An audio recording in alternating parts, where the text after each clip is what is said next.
Ο κόσμος του Ιταλικού αθλητισμού καταρρέει σήμερα, συγκλονισμένος από την απόφαση της κόρης μου να εγκαταλείψει το μέλλον της στη Ρώμη για να γίνει μια άγνωστη στην Ελλάδα.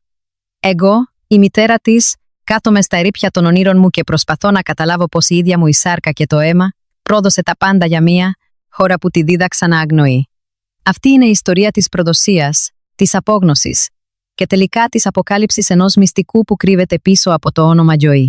Στις 7 το απόγευμα, στο καθιστικό του σπιτιού μας στη γειτονιά Μοντεβέρτε της Ρώμης, καθόμουν με ένα ποτήρι κρασί, αναλογιζόμενη τα λόγια που είπε η κόρη μου η Λουκία, πριν από λίγες ώρες και τα οποία συγκλώνησαν όλη μου τη ζωή. «Μαμά, θα μετακομίσω στην Ελλάδα για το Λύκειο». Εκείνη τη στιγμή, δεν μπορούσα να πιστέψω στα αυτιά μου. Πάνω στο τραπέζι βρισκόταν η επιστολή αποδοχής με πλήρη υποτροφία από το Πανεπιστήμιο La Sapienza της Ρώμης, μαζί με τα τηλεφωνήματα που δεν σταματούσαν από το Πανεπιστήμιο της Μπολόνια και το Πολυτεχνείο του Μιλάνου. Η κόρη μου η Λουκία, που αναφερόταν ως το μέλλον του Ιταλικού γυναικείου βόλεου, τα εγκατέλειπε τα πάντα για την Ελλάδα. «Συγγνώμη, μαμά, αλλά αυτή είναι η επιλογή μου». Εκείνη τη στιγμή, ένιωσα ότι η 17ετής ζωή της κόρης μου, την οποία μεγάλωσα με 1000 σκόπους, απορριπτόταν σε μια στιγμή. Ονομάζομαι Ιζαμπέλα. Είμαι 45 ετών, πρώην παίκτρια βόλεου και τώρα καθηγήτρια φυσικής αγωγής σε ένα λύκειο στο Μοντεβέρτε. Εκείνο το βράδυ, ως Ιταλίδα, ένιωσα για πρώτη φορά να αμφισβητείται η μητρότητά μου. Για να είμαι ειλικρινής, ένιωσα προδομένη. Επειδή η κόρη μου είχε απορρίψει τον θησαυρό για τον οποίο ήμουν πιο περήφανη από όλα, τον Ιταλικό αθλητισμό. Έχει περάσει ένας χρόνος από τότε που έφυγε η κόρη μου. Σήμερα το πρωί, κοίταξα το άδειο δωματιό της. Στον τοίχο, η φανέλα της εθνικής ομάδας νέων της Ιταλίας κρεμόταν ακόμα, με ένα λεπτό στρώμα σκόνης πάνω της. Αυτή η φανέλα ήταν κάποτε η περηφάνεια της οικογένειάς μας. Αλλά χθες το βράδυ, παρακολούθησα στο YouTube τον τελικό του σχολικού πρωταθλήματος βόλεου της Ελλάδας και έκλαψα. Είδα την κόρη μου να παίζει για ένα αθλητικό λύκειο στην Αθήνα με τη φανέλα νούμερο 19 και το όνομα Gioia. Μιλούσε ελληνικά με τις συμπαίκτριές της. Έτρωγε με όρεξη φασολάδα και κεφτέδες. Και μετά την νίκη χαιρετούσε τους οπαδούς κουνώντας το κεφάλι της. Σε αυτή τη μορφή, είδα στην κόρη μου μια ευτυχία που δεν είχα δει ποτέ πριν. Τώρα θα σας διηγηθώ την ιστορία του τελευταίου έτους. Ένα ταξίδι επώδυνο αλλά τελικά όμορφο. Την ιστορία μιας Ιταλίδας μητέρας που προσπαθούσε να καταλάβει την κόρη της που επέλεξε την Ελλάδα. Αλλά πρώτα, πρέπει να αφηγηθώ από πού ξεκίνησαν όλα. Πώς γνώρισα τον Έλληνα σύζυγό μου και γιατί προσπάθησα τόσο πολύ να μεγαλώσω τη Λουκία ως 100% Ιταλίδα. Στην αρχή δεν είχα καταλάβει τίποτα, γιατί ήμασταν μια συνηθισμένη Ιταλική οικογένεια μεσαίας τάξης. Στο Μοντεβέρτε, σε μια ήσυχη γειτονιά, σε μια καλή και ασφαλή σχολική περιοχή, είχαμε ένα σπίτι με πισίνα στην πίσω αυλή. Και το σημαντικότερο, η Λουκία γεννήθηκε και μεγάλωσε στην Ιταλία, μια γνήσια Ιταλίδα. Φυσικά, ήξερε ότι ο πατέρας της ήταν Έλληνας, αλλά αυτό ήταν απλώς μια πληροφορία. Μεγάλωσα τη Λουκία ως πραγματική Ιταλίδα. Η γλώσσα επικοινωνίας μας ήταν μόνο τα Ιταλικά, η κουλτούρα που της δίδαξα ήταν η Ιταλική και της εμφύσισα τις Ιταλικές αξίες. Πίστευα ότι αυτό ήταν το καλύτερο για το μέλλον της. Η Λουκία ξεκίνησε το βόλεο σε ηλικία 7 ετών. Την ενέγραψα στο πρόγραμμα νέων της Χάιαντεν, κοντά στο σπίτι χωρίς μεγάλες προσδοκίες. Αλλά την πρώτη μέρα, ο προπονητής με φώναξε για να μιλήσουμε. «Κυρία Παπαδοπούλου, η κόρη σας είναι πολύ ξεχωριστή.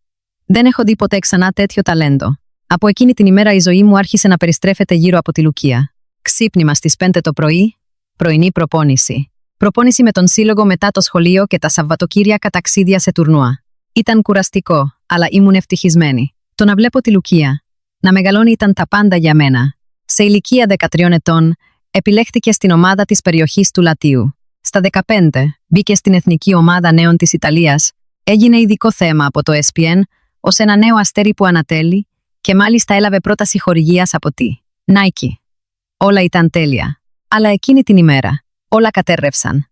Θέλω να παίξω βόλεου στην Ελλάδα. Στην αρχή νόμιζα ότι έκανε πλάκα, αλλά το βλέμμα της Λουκίας ήταν πολύ σοβαρό.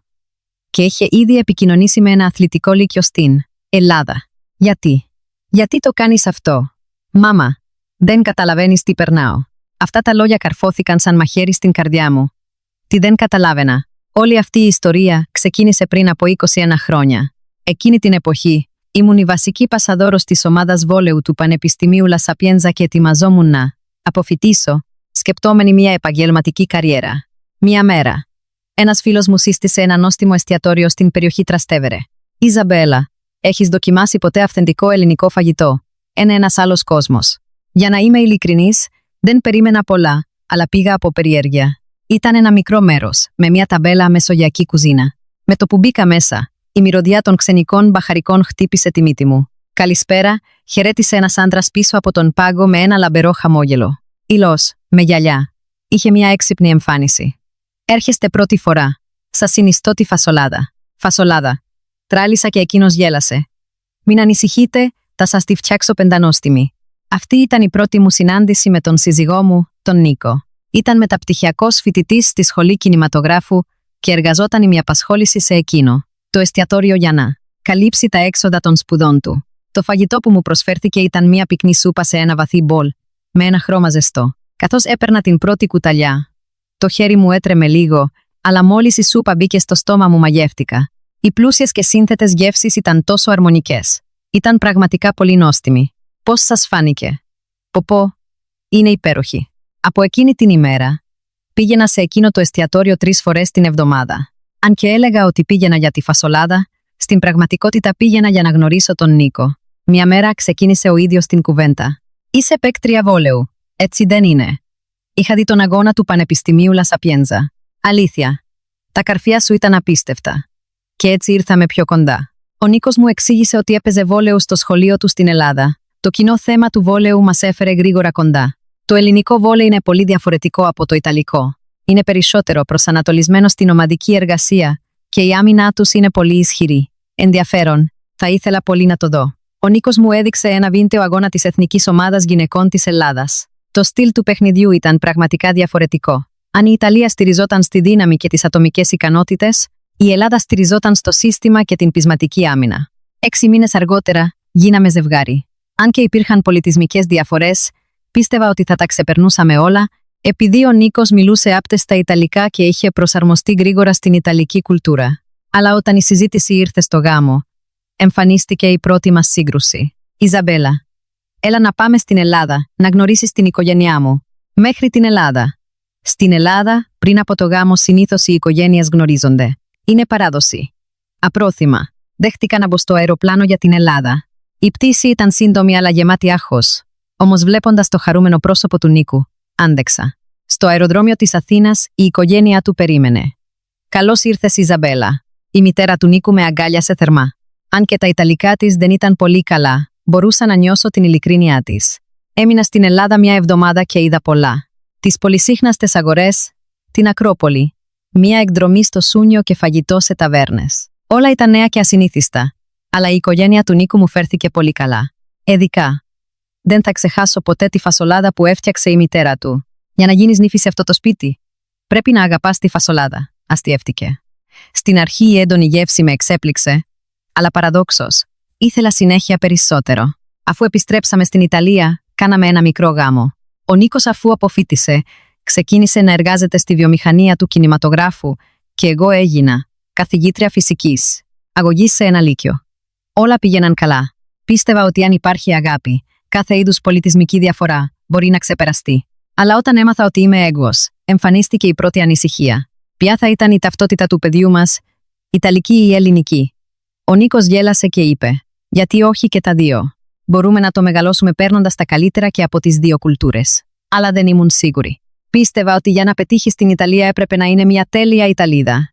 Γι' αυτό πήρα μια απόφαση. Θα μεγαλώναμε το παιδί μας ως πραγματική Ιταλίδα. Όταν γεννήθηκε η Λουκία, το είπα με απόλυτη σιγουριά. Το όνομά της πρέπει να είναι Ιταλικό, Λουκία. Ίσως μπορούμε να της δώσουμε και ένα ελληνικό όνομα. Πρότεινε προσεκτικά ο Νίκος. Αλλά κούνησα το κεφάλι μου. Στην Ιταλία δεν χρειάζεται ελληνικό όνομα. Αυτό μόνο μπερδεύει τα πράγματα. Ο Νίκος φαινόταν απογοητευμένος, αλλά τελικά υποχώρησε.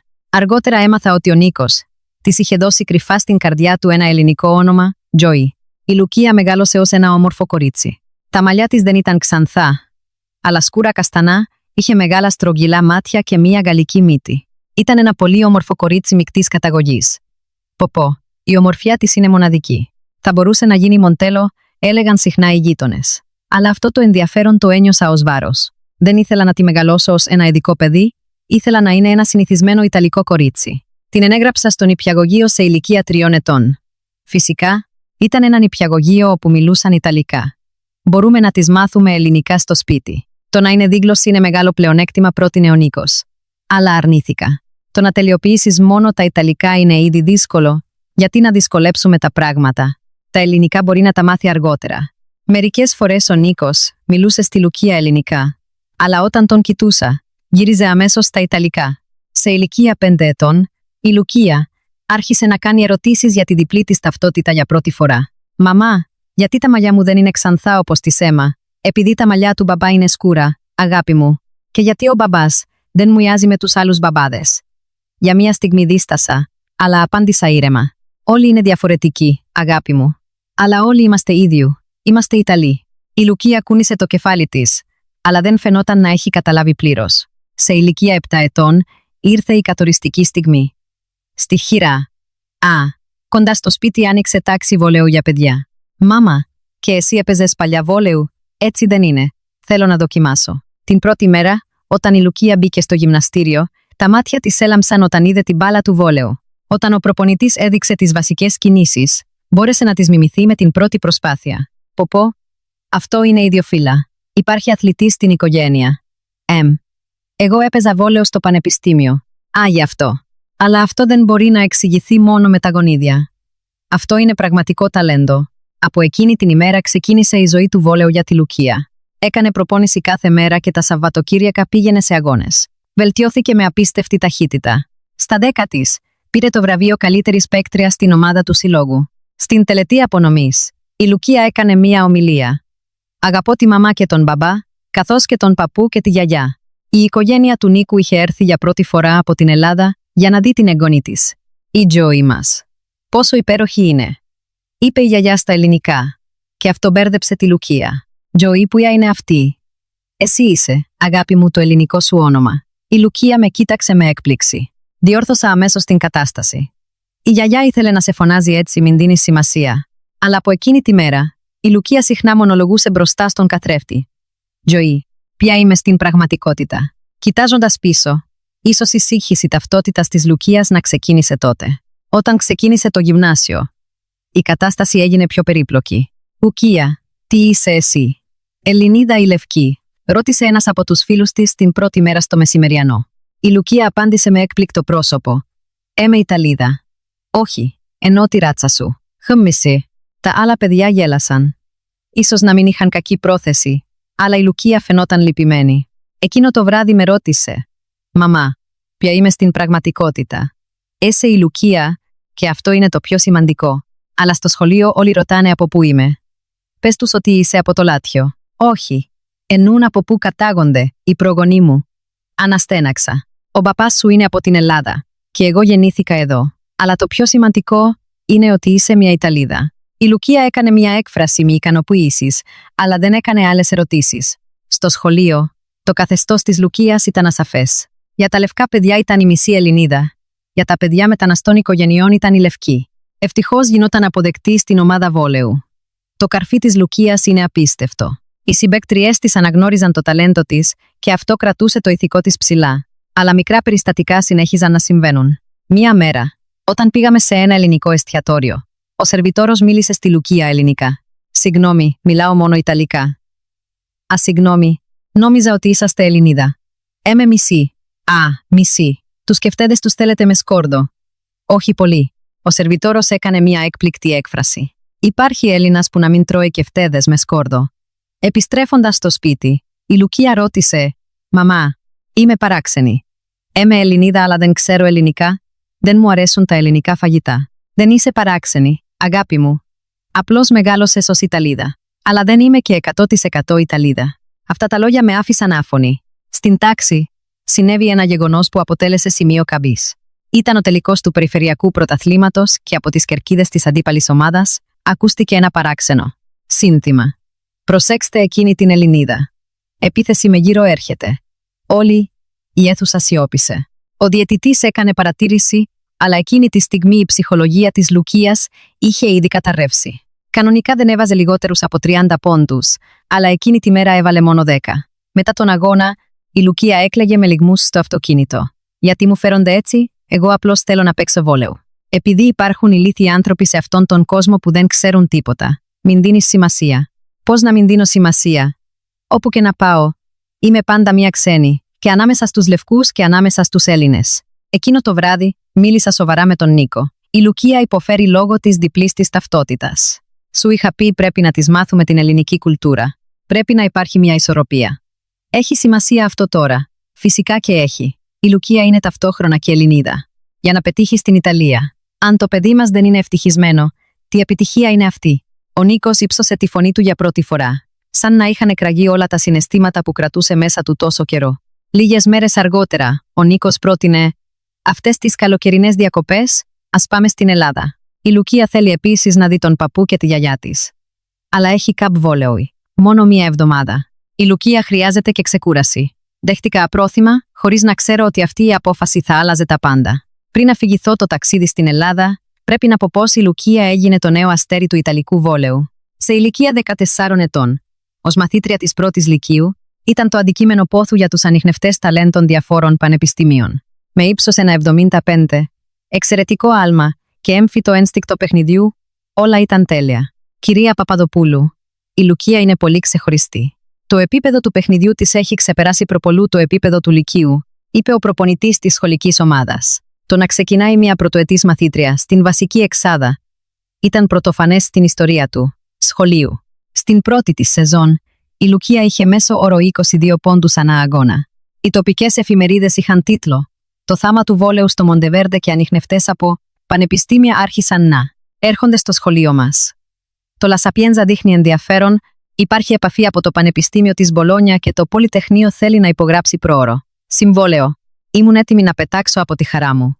Το όνειρο που δεν μπόρεσα να πραγματοποιήσω εγώ ήταν έτοιμο να γίνει πραγματικότητα για την κόρη μου. Έτσι νόμιζα. Στα 15 συνέβη ένα πιο σημαντικό γεγονός. Ήρθε ένα τηλεφώνημα από την Ιταλική Ομοσπονδία Πετοσφαίρισης.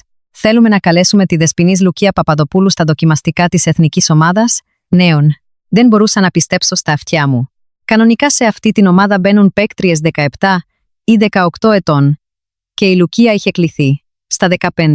Την ημέρα των δοκιμαστικών πήγαμε στο Ομοσπονδιακό Κέντρο στη Ρώμη. Εκεί είχαν συγκεντρωθεί οι καλύτερες 60 παίκτριες από όλη τη χώρα. Και ανάμεσά τους η Λουκία. Ξεχώριζε. Ποιο είναι εκείνο το κορίτσι? Είναι απίστευτα καλή. Δείτε τη γωνία του καρφιού ασυλλήπτη. Και οι άλλοι αθλητές είχαν εντυπωσιαστεί από το ταλέντο της Λουκίας. Μετά από μια εβδομάδα δοκιμών ανακοινώθηκαν τα αποτελέσματα. Λουκία Παπαδοπούλου πέρασε τα δοκιμαστικά. Ήταν η νεότερη ανάμεσα στις 18 παίκτριες που επιλέχθηκαν και μάλιστα βρήκε θέση στην βασική εξάδα ως ακραία. Επιστρέφοντας με το αεροπλάνο, η Λουκία είπε: «Μαμά, αυτό είναι σαν όνειρο. Θα εκπροσωπήσω την Ιταλία. Το άξιζες, αγάπη μου. Και τώρα, αυτό είναι μόνο η αρχή». Εκείνη την εποχή, τα μάτια της Λουκίας έλαμπαν πραγματικά. Θυμάμαι ακόμα την περήφανη στάση της με τη φανέλα με την Ιταλική σημαία. Το πρώτο διεθνές τουρνουά διεξήχθη στο Μεξικό. Η Λουκία ήταν αγχωμένη, αλλά πραγματοποίησε εξαιρετική εμφάνιση, σημειώνοντας 18 πόντους εναντίον της Κούβας και 21 εναντίον του Πουέρτο Ρίκο. Επίσης, έλαβε το βραβείο της καλύτερης νέας παίκτριας του τουρνουά. «Το μέλλον της Ιταλίας φαίνεται πολύ λαπερό», είπε ο σχολιαστής στο ESPN. Η Λουκία έγινε ξαφνικά αστέρι σε εθνικό επίπεδο. Όταν επέστρεψε στο σχολείο, η ατμόσφαιρα είχε αλλάξει εντελώς. Περπατώντας στο διάδρομο, όλοι ψιθύριζαν. «Να τι η παίκτρια της εθνικής. Πρέπει να ζητήσω αυτόγραφο». Η Λουκία ντρεπόταν αλλά και χαιρόταν. Τελικά, αναγνωριζόταν όχι μόνο ως το κορίτσι ελληνικής καταγωγής, αλλά ως ένα αστέρι του βόλεου. Ήρθε μια πρόταση συμβολαίου χορηγίας από την Nike για νέους αθλητές. Αν και το ποσό δεν ήταν μεγάλο, η συμβολική σημασία ήταν τεράστια. Λουκία Παπαδοπούλου, το μέλλον του Ιταλικού γυναικείου βόλεου, είπε ο εκπρόσωπος της Nike υπογράφοντας το συμβόλαιο. Έκλαψα βλέποντας τη Λουκία να ποζάρει για τη φωτογράφηση. Η κόρη μου είχε γίνει πραγματική εκπρόσωπος της Ιταλίας. Αλλά αυτή η στιγμή θριάμβου δεν κράτησε πολύ. Ο COVID-19 άλλαξε τα πάντα. Οι αγώνες ακυρώθηκαν. Οι προπονήσεις σταμάτησαν. Η Λουκία αναγκάστηκε να περάσει όλο τον χρόνο της στο σπίτι. Στην αρχή, όλα ήταν ανεκτά. Περάσαμε χρόνο μαζί ως οικογένεια ή έκανε προπόνηση μόνη της στην πίσω αυλή. Αλλά με τον καιρό, η ατμόσφαιρα άρχισε να αλλάζει. Όλα αυτά λόγω εκείνου του γιου. Όλα καταστράφηκαν, είπε ένας μαθητής στο διαδικτυακό μάθημα. Ένας άλλος πρόσθεσε. Ναι, όλα εξαιτίας των ξένων. Το πρόσωπο της Λουκίας στην οθόνη πάγωσε. Ο δάσκαλος έκανε παρατήρηση, αλλά η καρδιά της είχε ραγίσει. Λόγω των αυξημένων πολιτικών εντάσεων, άρχισαν να συμβαίνουν παρόμοια πράγματα, αλλά στραμμένα προς τους Έλληνες. Τα ρατσιστικά εγκλήματα εναντίον ανθρώπων ελληνικής καταγωγής αυξήθηκαν. Μια μέρα, καθώς ο Νίκος επέστρεφε από το μαγαζί, βίωσε ένα δυσάρεστο περιστατικό. «Φύγε από εδώ, Έλληνα κατάσκοπε». Του φώναξε κάποιος και τον έσπρωξε. Ευτυχώς δεν τραυματίστηκε σοβαρά, αλλά η ψυχική του κατάσταση είχε καταρρεύσει. Όταν το άκουσε η Λουκία, ρώτησε: «Μπάμπα, ποιο είναι το φταίξιμο μας? Εμείς δεν κάναμε τίποτα λάθος, αγάπη μου. Το πρόβλημα το έχουν εκείνοι που δεν ξέρουν τίποτα». Αλλά το πρόσωπο της Λουκίας παρέμεινε σκυτροπό. Λίγες μέρες αργότερα, συνέβη ένα πιο σοκαριστικό γεγονός. Στο Instagram της Λουκίας άρχισαν να εμφανίζονται προσβλητικά σχόλια. «Εύτικη Ιταλίδα, γύρνα στην Ελλάδα σου». Εκπρόσωπος της Ιταλίας. «Τι αστείο είναι αυτό». Η Λουκία πέταξε το τηλέφωνό της και έκλεισε με δύναμη την πόρτα του δωματίου της. «Γιατί μου φέρονται έτσι? Εγώ γεννήθηκα εδώ». Εκείνο το βράδυ είπε για πρώτη φορά: «Μαμά, θέλω να μάθω πώς είναι η Ελλάδα». Τον δεύτερο χρόνο της πανδημίας η κατάσταση χειροτέρεψε. Το σχολείο άνοιξε ξανά, αλλά η ατμόσφαιρα δεν ήταν πια η ίδια. Τα βλέμματα κρυμμένα πίσω από τις μάσκες ήταν διαπεραστικά. «Χέι, φόρεσε σωστά τη μάσκα σου. Θα μας κολλήσεις και εμάς», φώναξε κάποιος τη Λουκία στο διάδρομο. Η Λουκία έκανε πως δεν άκουσε, αλλά είδα ότι έσφυγε τις γροθιές της. Οι προπονήσεις βόλεο ξεκίνησαν ξανά. Αλλά δεν υπήρχε εκείνος ο παλιός ενθουσιασμός. Και μέσα στην ομάδα εμφανίστηκαν μικρές ρογμές. «Λουκία, είσαι καλά?» ρώτησε η Μάντισον, η αρχηγός της ομάδας. Ήταν οι καλύτερες φίλες. Αλλά τελευταία είχαν απομακρυνθεί. «Ναι, είμαι καλά. Απλώς. Οι γονείς μου είπαν να μην είμαι πολύ κοντά σου. Δηλαδή με τους Έλληνες. Συγγνώμη». Η Λουκία φαινόταν σοκαρισμένη. Ένιωσε προδομένη από την καλύτερη της φίλη. Τέτοια πράγματα συνέβησαν περισσότερο από μία φορά. Δεν προσκλήθηκε σε πάρτι της ομάδας και οι συζητήσεις στα αποδυτήρια σταματούσαν συχνά όταν έμπαινε μέσα. Ήταν συμπαίκτριες μόνο στο γήπεδο. Εκτός αυτού, ήταν μια ξένη. Μία μέρα, συνέβη ένα μεγάλο περιστατικό. Ήταν ένας αγώνας εναντίον ενός αιώνιου αντιπάλου. Με το που μπήκε η Λουκία στο γήπεδο, ακούστηκε ένα σύνθημα από τις κερκίδες των θεατών. «Ελληνίδα! Ελληνίδα! Ελληνίδα!» Το παιχνίδι σταμάτησε. Ο διευθυντής του σχολείου μας πήρε το μικρόφωνο και έκανε παρατήρηση, αλλά η ατμόσφαιρα είχε ήδη χαλάσει. Εκείνη τη μέρα, η Λουκία έπαιξε το χειρότερο της παιχνίδι. Τα σέρβις της δεν έμπαιναν, τα καρφιά της έβγαιναν έξω, σαν να είχε τσακιστεί η ψυχή της. Στο τρίτο σετ, η Λουκία πλησίασε τον προπονητή και είπε: «Δεν αντέχω άλλο. Παρακαλώ, αλλάξτε με». Αυτό ήταν η πρώτη φορά που ήθελε η ίδια να βγει από το γήπεδο. Μετά τον αγώνα, με το που μπήκε στο αυτοκίνητο, η Λουκία έκλαιγε με λυγμούς. «Μαμά, δεν αντέχω άλλο». «Τι δεν αντέχεις?» «Το βόλεο. Να εκπροσωπώ την Ιταλία. Είναι απλά μια δύσκολη περίοδος, θα περάσει σύντομα». «Όχι, μαμά, δεν καταλαβαίνεις. Δεν ξέρεις πόσο επώδυνο είναι κάθε μέρα.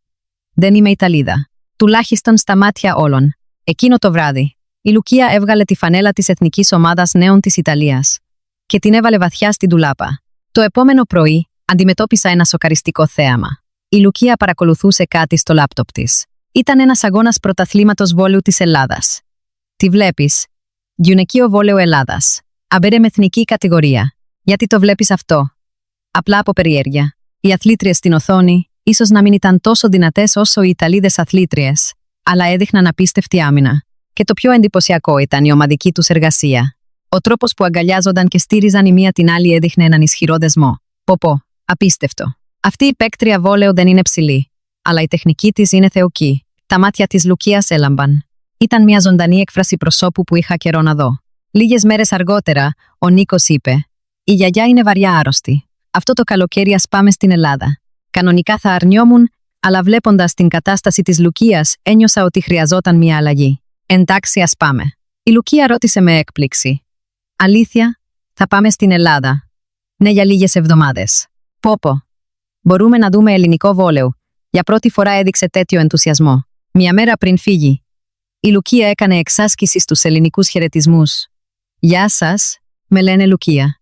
Ο Νίκος γέλασε και της δίδαξε: «Μπορείς να λες και Τζοή. Αυτό είναι το ελληνικό σου όνομα». «Τζοή. Ακούγεται παράξενο, αλλά ίσως μου αρέσει».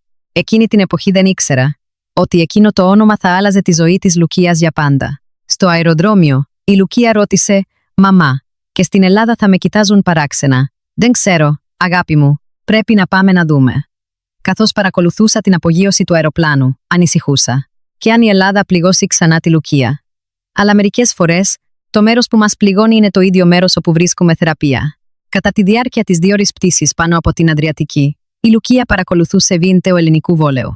Έμαθε τα ονόματα πολλών Ελληνίδων παικτριών. Μαμά, το στυλ του ελληνικού βόλεου είναι υπέροχο.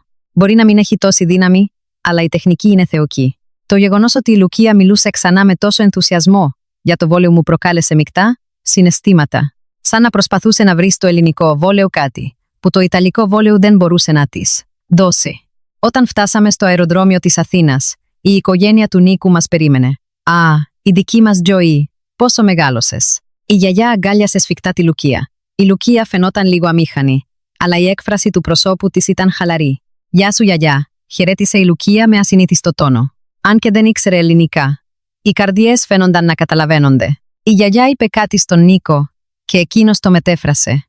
Η γιαγιά λέει ότι της έλειπες πάντα. Είσαι η περηφάνεια μας. Πηγαίνοντας στο διαμέρισμά του στην Αθήνα, η Λουκία κοίταζε με περιέργεια έξω από το παράθυρο. Πολυκατοικίες, ταμπέλες με ελληνικά γράμματα, σουβλατζίδικα. Όλα ήταν νέα και ασυνήθιστα. «Μάμα, εδώ όλοι μοιάζουν στον μπαμπά». Παράξενο, αλλά με καλή έννοια. Όταν φτάσαμε στο σπίτι, όλοι οι συγγενείς είχαν συγκεντρωθεί. Καδέρφια, θείες, θείοι όλοι υποδέχτηκαν τη Λουκία θερμά. Πόσο όμορφη είναι η Τζοή. Αλήθεια είσαι καλή στο βόλεο, υπέροχα. Στην αρχή ο Νίκος έπρεπε να μεταφράζει τα πάντα, αλλά σύντομα το κλίμα ζεστάθηκε. Ειδικά, η ξαδέρφη της η Ελένη, που ήταν συνομήλικη, έδειξε πολύ ενδιαφέρον για τη Λουκία. «Τζοή, άκουσα ότι είσαι πολύ καλή στο βόλεο. Και εγώ έπαιζα στο σχολείο». Η Ελένη μιλούσε άπτεστα Ιταλικά, οπότε δεν υπήρχε πρόβλημα επικοινωνίας. «Αλήθεια. Και εγώ είμαι στην ομάδα του σχολείου». Γρήγορα έδεσαν. Για το βραδινό η γιαγιά είχε μαγειρέψει φασολάδα και κεφτέδες. «Τζοή, τρως καυτερά?» Όταν ο Νίκος μετέφρασε, η Λουκία κούνησε το κεφάλι της. «Όχι πολύ. Δεν πειράζει. Σιγά σιγά θα συνηθίσεις». Η γιαγιά είχε ετοιμάσει με φροντίδα ένα άλλο φαγητό χωρίς πιπεριές για τη Λουκία. Αυτό το ενδιαφέρον άγγιξε την καρδιά της Λουκίας. Μετά το δείπνο, η Ελένη πρότεινε. «Τζοή, θέλεις να δεις αύριο το γυμναστήριο του σχολείου μου? Τυχαίνει να έχουν προπόνηση βόλεου». «Αλήθεια?» «Φυσικά, θα ήθελα πολύ». Τα μάτια της Λουκίας έλαμψαν. Την επόμενη μέρα, πήγαμε σε ένα αθλητικό λύκειο Θηλαίων στην Αθήνα. Αν και ήταν καλοκαιρινές διακοπές, ο σύλλογος βόλεου έκανε εντατική προπόνηση. Ήρθε μια αθλήτρια από την Ιταλία. «Τι ψηλή που είναι». Οι Ελληνίδες παίκτριες βόλεου κοίταξαν τη Λουκία με περιέργεια. Ένας προπονητής μας πλησίασε. «Ακούσα ότι είσαι παίκτρια της εθνικής ομάδας νέων της Ιταλίας. Είναι μεγάλη τιμή για εμάς». Η Ελένη βοήθησε στη μετάφραση. «Ναι, ευχαριστώ. Αν δεν σας πειράζει, ίσως θέλετε να κάνετε προπόνηση μαζί μας. Θα ήταν μια καλή εμπειρία για τα παιδιά μας». Η Λουκία με κοίταξε. Το βλέμμα της ήταν οικετευτικό. «Γίνεται, φυσικά, αγάπη μου. Πήγαινε και διασκέδασέ το». Η Λουκία δανείστηκε μια φανέλα προπόνησης και έτρεξε στο γήπεδο. Στην αρχή φαινόταν λίγο κουμπωμένη, επειδή η γλώσσα και το στυλ παιχνιδιού ήταν διαφορετικά. Αλλά όταν η μπάλα άρχισε να πετάει πάνω από το φιλέ, όλα φαίνονταν φυσικά. Η ορολογία του βόλεου ήταν μια παγκόσμια γλώσσα. Αυτό που με εντυπωσίασε ήταν πώς την αποδέχτηκαν οι Ελληνίδες αθλήτριες. Όταν η Λουκία χτυπούσε ένα καλό καρφί, όλες έτρεχαν και της έδιναν κόλλα 5. Και όταν έκανε ένα λάθος, ακούγονταν κραυγές ενθάρρυνσης. «Δεν πειράζει, δεν πειράζει. Πάμε πάλι». Η Λουκία χαμογελούσε ευτυχισμένα. Αυτό ήταν ένα χαμόγελο που είχα καιρό να δω. Μετά την προπόνηση, όλες έκατσαν σε κύκλο στο πάτωμα του γυμναστηρίου και άρχισαν να συζητούν.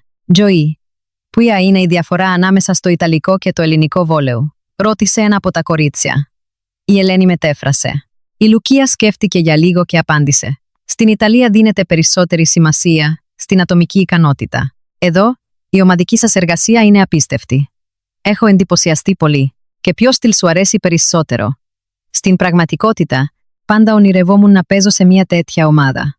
Αυτά τα λόγια βύθισαν τους πάντες σε σιωπή. Η αρχηγός της ομάδας σηκώθηκε, πλησίασε και αγκάλιασε τη Λουκία. «Τζοή, αν θέλεις να παίξεις μαζί μας, έλα όποτε θέλεις. Είμαστε μια ομάδα». Στα μάτια της Λουκίας συγκεντρώθηκαν δάκρυα. Βγαίνοντας από το γυμναστήριο, η Λουκία είπε «Μαμά, εδώ δεν χρειάζεται να είμαι ξεχωριστή». «Τι εννοείς?» «Στην Ιταλία πάντα πρέπει να αποδεικνύω ότι είμαι Ιταλίδα, ότι έχω δικαίωμα να είμαι εκεί. Αλλά εδώ νιώθω ότι γίνομαι αποδεκτή όπως είμαι». Εκείνο το βράδυ, Η Λουκία μοιράστηκε στοιχεία επικοινωνίας με τα κορίτσια από τον Ελληνικό Σύλλογο Βόλεου. Τα μηνύματα στα Ιταλικά και τα σπαστά ελληνικά που πηγαινοέρχονταν μεταξύ τους με έκαναν να νιώθω παράξενα. Μία εβδομάδα πέρασε γρήγορα. Μία μέρα πριν επιστρέψουμε σπίτι, τα κορίτσια στο Σύλλογο Βόλεου οργάνωσαν ένα μικρό αποχαιρετιστήριο